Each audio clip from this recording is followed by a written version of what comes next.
Good evening. Good evening, everybody. I'm Gene Robinson, and it is my honor to be here tonight to participate in this great evening. I feel like singing, but you guys wouldn't like that. Actually, wasn't Mount Enon terrific? A terrific choir, terrific. Inspirational, and also an inspiration is our guest tonight, Gwen Sanders Gamble, who you saw in the film, who was one of the children of Birmingham, who changed history.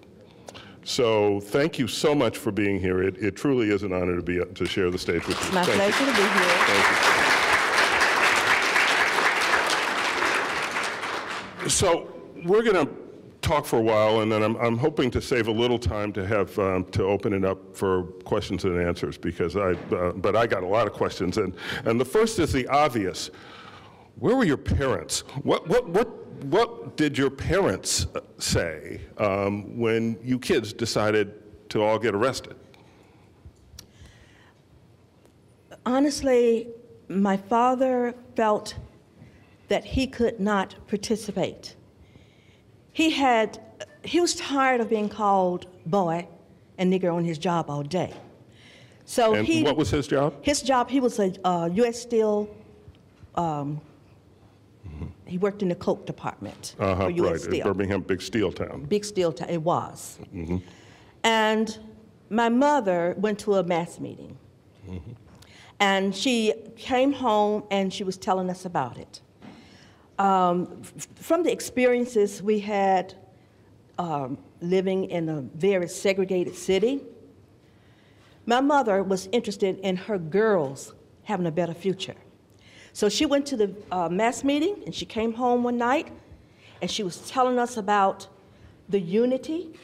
She was telling us about the few songs at that present time. She was telling us about the motivational speaking and the teaching of nonviolence. And just by her telling us this, I don't know if she was telling us, this is something I think I wouldn't mind you girls getting involved. Mm-hmm. And so after that point, we started going to the mass meetings. Mm-hmm. And then I started reflecting the torn, worn books and all those other things that I had experienced by the age of 15, mm-hmm. that no matter what it took, if it meant going to jail, mm-hmm. I was ready and willing to go. Mm-hmm. Well, and so you talked to your friends about this, obviously, then? Most definitely. At the time we started participating in the movement, in the mass meetings, there were only a few students there. Most of them were adults, but limited. Mm-hmm. And our friends started questioning us about what the mass meeting was all about. Mm-hmm. And of course, I shared the information with them. Mm-hmm. And then I started pointing out things to them. Perhaps they had not thought about it the way I did. Mm-hmm. About the, like on the film, mm-hmm. the used helmet that came from a white school that was handed down. Right, so the black school had, the school colors were what, gray and green or something like that, but the football players had to wear red and blue helmets because they were handed down from the white schools, and similarly the books were all used and handed down. Correct. Mm-hmm. So, just bringing all this to their attention and letting them know that nonviolence was the key, and that being young people, our parents had to work. It was going to take us. Mm-hmm. It was more our future than our parents' future, mm-hmm. and our grandchildren's future. So after numerous meetings and convincing, it was not easy, but convincing them to take a step back and look at what you have and look what you should have. Mm-hmm. And they started coming out. Mm-hmm. And so, but did you level with your parents? Did you let them know what you were going to do? Most definitely. Uh-huh. My father, like I said, he was not out there, mm-hmm. but he never prohibited us from going. Mm-hmm. What my parents did do each morning, they prayed over their girls. Wow. And asked the Lord to let us come back home the way we left. So which day was it when you were arrested? I was arrested prior to May 2nd, and I went back after May 2nd. You were an early bird. I went April 27th, 1963. So tell me what happened. Tell me about that day.